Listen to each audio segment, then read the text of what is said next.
Depois da quinta ligação de amigos e parentes falando dos japoneses que estavam construindo um centro cultural na Paulista e uma estrutura toda com madeira japonesa e técnicas orientais, eu resolvi ir lá conhecer a obra. Entre andaimes, ferramentas e muito rinoque, começou uma amizade. Convidei o pessoal para um churrasco mais que inusitado na minha marcenaria.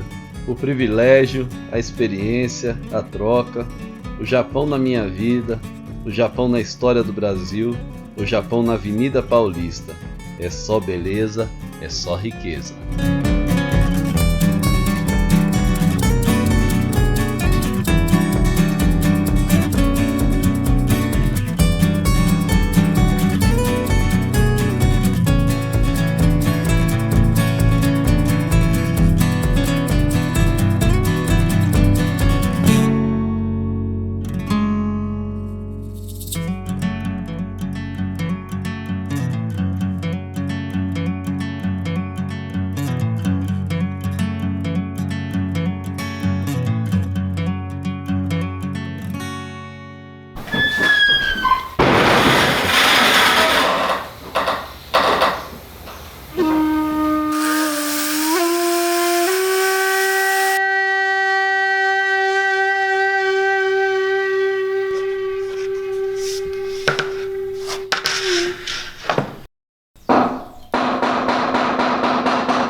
Segundo navio que veio no Brasil.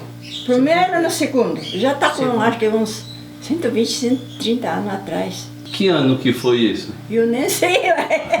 Faz tempo, né? Faz muito tempo, mais de 100 anos. A minha família veio para o Brasil antes da Segunda Guerra. A maioria novos, lá pelos 5, 6 anos. Aqui fizeram a família, né? Eu venho do Tochigi, entre Tóquio e Fukushima. Aqui no Santo Antônio eu estou aqui 15 anos. Meu bisavô veio do Japão há não sei quanto tempo atrás, não sei lá, uns 80 anos. E minha avó e meu avô colonizaram a região de Uraí lá. O Giltaro falou que vocês vieram em 84? Isso. Ele está aqui 34 anos. Isso já há bastante tempo aqui, né? Então, considerado, sou brasileira, né? É um orgulho pra gente, né? O primeiro navio que chegou no Brasil, no segundo navio que meu pai veio. Eu tenho 90 anos, já quase caçula da família. Minha mãe caçula de 9, não, de quantos? De 9 filhos, irmãos? 10 filhos. 10. Eu casei com meu marido, que ele é brasileiro, só que morou 5 anos no Japão. Ele também começou a fazer cerâmica lá no Japão, né? Aí conhecemos pela cerâmica. O pai dela era um cara muito legal, ele falava um pouco de inglês, era uma pessoa aberta. A mãe dela já era mais preocupada, mais japonesa, assim, mais séria.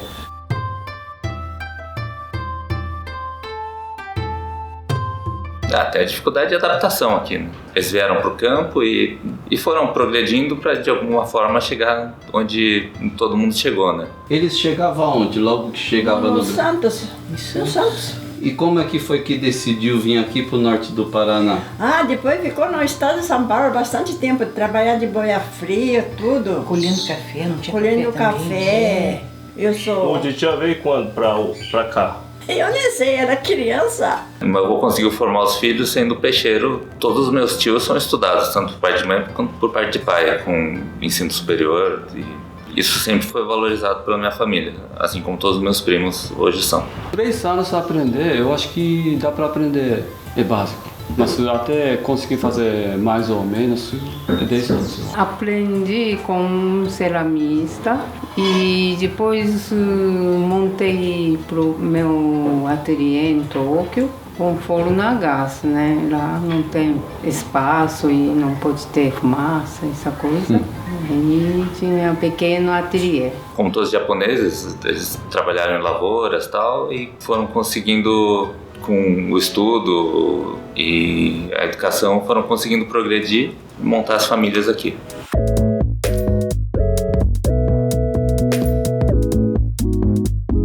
verdade, essa marcenaria aqui que está atrás da gente, ela é fruto do trabalho da minha mãe. Porque ela foi pro Japão, tinha 7 anos e ela retornou, tinha 27. E ela sempre falou para mim, Fernando, estuda bastante que você vai ganhar bastante dinheiro. Aí eu formei primeiro aluno da faculdade, lá hora acadêmica, média 94. Tirei 48/100 durante o período da faculdade, era um nerdão. E aí eu tenho que agradecer só a minha mãe, né? Porque esses 20 anos que ela ficou lá, o apoio que ela me deu, e a grana que ela injetou na marcenaria. Me falaram na rua, a senhora é a maior fazendeira de Uraí. Nossa, que beleza, da boca pra fora. Que beleza. Nós, quando eu casei, era uma boa vida. Trabalhava bastante, né? Tinha fazenda, tinha sítio aqui lá, né? A Japan House, caçula entre os centros culturais paulistanos, já é um dos mais ativos e visitados. Eu fui rever a obra que meus amigos deixaram.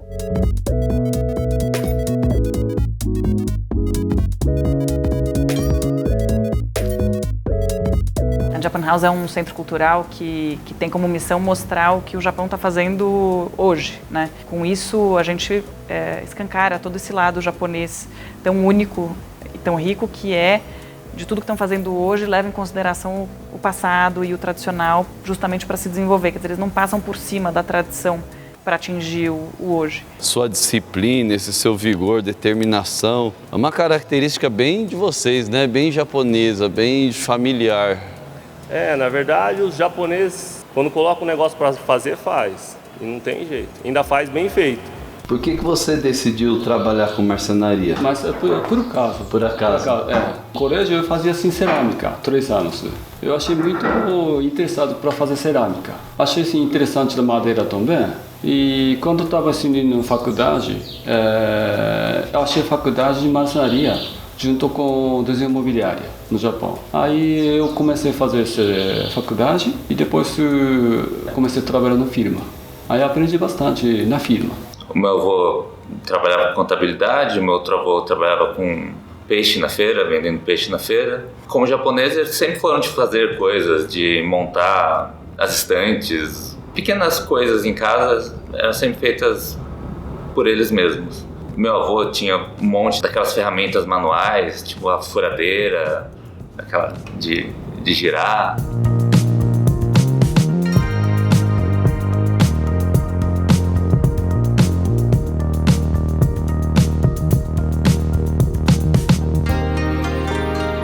Por ser japonês, sempre estava buscando melhoria contínua, eu ficava incomodado com um monte de coisa de marcenaria. Falava, o cara está fazendo desse jeito, mas por que está fazendo desse jeito?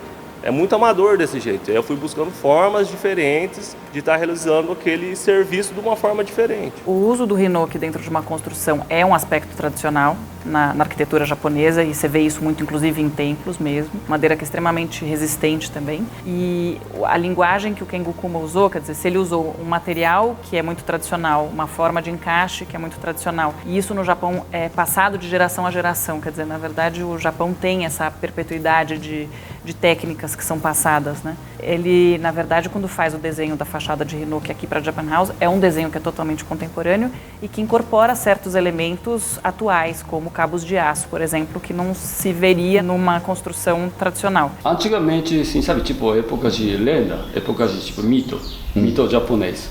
Que Deus do Japão falou que, olha, assim, hinoki usa para fazer templo. E o japonês, assim, seguiu esse conceito, assim, né? Não sei o que, mas e hoje, assim, para ciência, esse hinoki é a única madeira que dura, tipo, 1.400, 1.500 anos. São árvores que são muito nobres, que demoram 80 anos para atingir sua maturidade. E, além disso, tem toda uma sofisticação de estrutura e de encaixe, de como essa madeira é pensada, desenhada, cortada para fazer essa fachada dessa maneira. Eles têm muito respeito pelo tradicional. Ao visitar o pavilhão japonês aqui no Ibirapuera, que foi construído em 54 pelo Horiguchi, ele se encantou com o hinoki que é usado na construção de lá e ele pensou nessa fachada a partir disso. O povo japonês e a cultura japonesa toda se desenvolve levando o tradicional e a história muito em consideração, né, para criar o novo.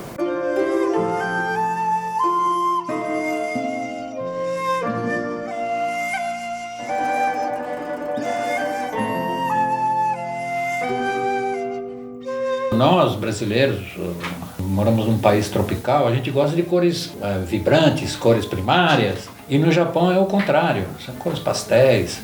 A beleza não está no brilho, a beleza está no shibui, naquilo que é belo, mas que não é visto pelos olhos, é visto pela alma, pela barriga, pela essência. Não é uma beleza que te impacta de início. É uma beleza que ela vai se revelando à medida que você vai convivendo, você vai usando, você vai admirando, olha só.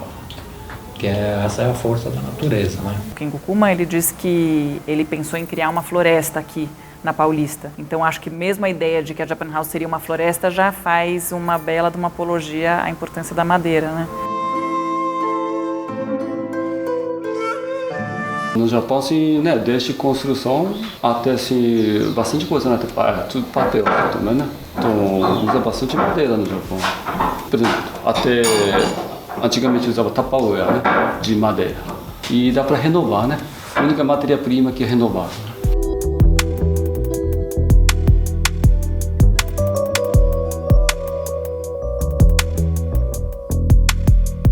O meu pai fez o portão lá de casa de madeira e eu mesmo sempre gostei de mexer com esse tipo de coisa, de tentar montar alguma coisa, tentar entender como as coisas estão funcionando. Em relação ao interesse pela marcenaria em si, eu sempre gostei de entender como as coisas funcionam. Tudo que eu olho eu tenho uma certa curiosidade.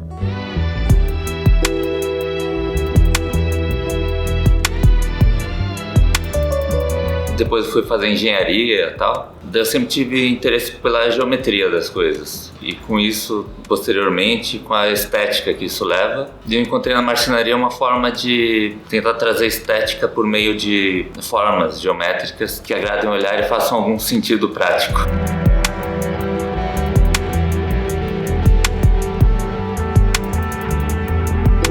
Aqui no Brasil, quando eles chegaram em 1984, a cerâmica era muito relegada à galeria de arte, museu, não estava arraigada no dia a dia das pessoas. Você tem uma oportunidade e uma fraqueza. A oportunidade é que você tem campo, mas por outro lado, você precisa incutir nas pessoas um pouco da cultura da cerâmica, né? Você precisa explicar o que é cerâmica, né?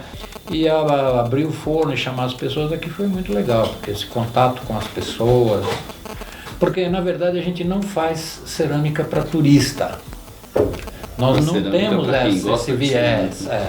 A gente faz cerâmica para a gente gosta de um forno, tem toda uma tradição por trás, né? Toda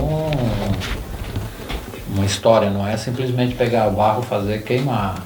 Primeiro faz essa, né? Queimado, primeira queima de biscoito que a gente chama, para ficar um pouco mais resistente do que cru, para poder fazer acabamento. Esmaltamos e agora está fazendo acabamento, né? A gente tem 1.250 espécies catalogadas de madeira aqui, pela biodiversidade e tal. No Japão é bem menos. Como é para você trabalhar com tanta diversidade de madeira e conhecer tanta madeira? Eu vi ali nas suas listas, tem embuias, cedro, frejol e tal, tem um monte de madeirinha. Também é difícil de escolher, assim, né? Do madeira do Brasil. Tem bastante madeira. Mas dentro deste, também não é infinito para escolher madeira, dentro da madeira. Então, no Japão, sim, madeira é mais como que média. Não tem madeira muito leve, nem pesado, como aqui no Brasil. Então, a gente pega, né, dentro da madeira com densidade média, ou um pouco até pesado, e madeira que, sim, não mexe muito, né? Madeira estável. E dentro desse aqui, né, escolhe, assim, cor agradável, e acaba caindo algumas madeiras que de preferência.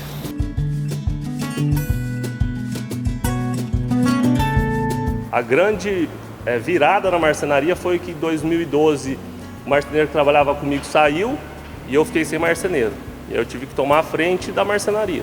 E foi aí que eu fui aprendendo, fui desenvolvendo gabarito, constantemente melhorando a empresa. Era difícil no início, demorou para conseguirmos trazer pessoas, né? Essa parte demorado, mas valeu a pena, porque aí junto com visita que aumentou para vir, cidade mesmo cresceu.